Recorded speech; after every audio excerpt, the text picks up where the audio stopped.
एक बारी ना एक बादशाह घोड़े ते जा रहा होवे ते नाल ओहदी मलका शहजादी होवे। वो वेंदे की ने दोवें जी भी वो एक लकड़हारा ना लकड़ा वढ़दा सी पिया।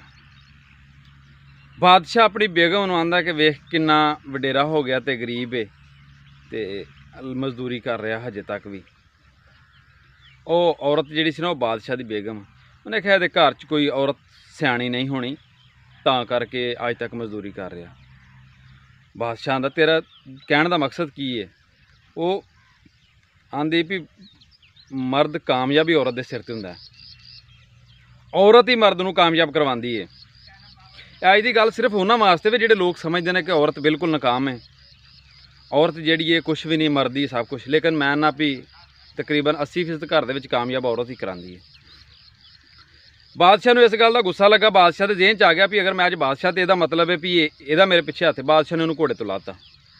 उन्हें कहा वो लकड़हारा तू चली जा उन्होंने जाके तो कामयाब करवा दे तू। बादशाह शहजादी नूं ला के ते बादशाह चला गया। वो कोल गई जाके लकड़हारे ने दस्सिया भी इस तरह साड़ी दोवां जियां दी गल हुई सी। हकीकत उन्हें सारी बयान की। उन्हें कहा इस तरह गल हुई सी, इन्हां गल्लां दे विच बादशाह ने तां करके मैनूं ला गया कि तू उहदे कोल चली जा तो उन्होंने कामयाब करा दे। लकड़हारे ने आख्या तू मेरी भैन है। उन्हें लकड़ां वड्डियां, उन्होंने नाल लिया ते आ गया। वो जिहड़ी बादशाह की बेगम सी ना लकड़हारे दे नाल उहदे घर गई सी।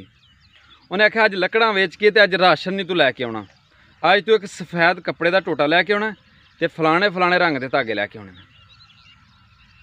वो लैके आया वेच के, तो उन्हें ना एक फुल कढ़िया उहदे ते रुमाल बना दिता बड़ा खूबसूरत।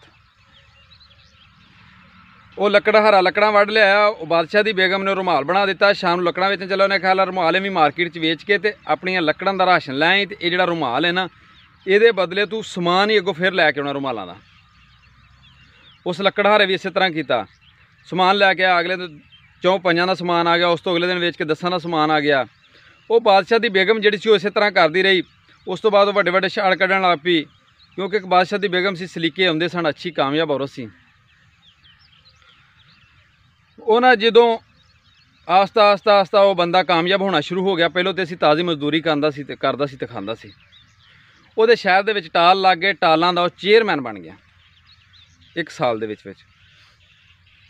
वो लकड़हारे दे घर बादशाह की बेगम सी ना, उन्हें कहा भी अज ऐलान कर दे शहर दे विच 8 दिन लई लकड़ नहीं विकेदी। उदों निज़ाम ही लकड़ ते चलदा सी सारा। जो लोगों को लकड़ ना मिली, लोग बादशाह को गए। बादशाह ने पूछा भी की रौला। उन्हें कहा जी फलाना लकड़हारा जिहड़ा ना, उन्हें बैन ला दिता शहर दे विच कि लकड़ां नहीं विकणियां। हुण बादशाह नहीं सी पता भी ये लकड़हारा वो ही है भी जिहड़ा जिन्हों मैं अपनी बेगम छड्ड के आया। जी देखो, वो बादशाह अपने घोड़े ते चढ़िया, अपना लौ लश्कर लिया तो उस लकड़हारे दे दरवाजे चला गया भी तू किहड़ी गल तो बंद किया वे। उन्होंने भी अगों पता सी, उन्होंने ना तकरीबन 7 8 तरह के खाने पकाए सन। बादशाह उन्होंने जी बैठक जी सी उहदे विच बैठा। जी बादशाह की बेगम सी ना, वो जावे तो एक फ्राक बदले तो खाना लै आवे, एक डिश रख जाए, दूसरी फ्राक बदले तो दूसरी। इस तरह उन्हें 8 फ्राकां बदलियां अपनियां ते 8 किस्म का खाना देख गए।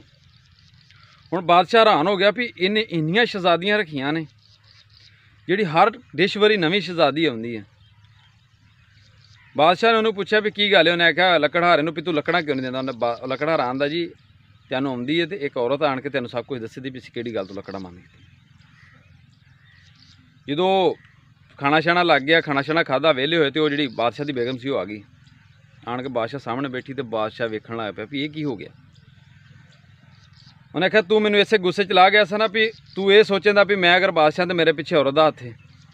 अगर अज लकड़हारा जिहड़ा पूरे शहर का चेयरमैन है, पूरे शहर के टाल बंद कर सकता, तो ये पिछे भी एक औरत का हत्थ है। अज मैं बंद किया, परेशान हो गया, इन्ना कुछ किवें होया वे, की होया। तो वह लकड़हारा गरीब किसान सी बेचारा, एक छोटा जिहा मजदूर आदमी सी, ये तो लकड़ां वढ़ के अपना गुजारा करता सी। लेकिन उन्होंने सारी गल सुनाई। बादशाह ने उहदे तो माफ़ी मंगी। बादशाह ने आख्या वाकई ही कामयाब बंदे दे पिछे औरत का ही हत्थ हुंदा वे, ते घरां दे विच अगर कामयाब करदियां ना औरतां, ते औरतां नाकाम भी कर सकदियां ने जे तुसीं औरत नूं खुश नहीं रखो देते।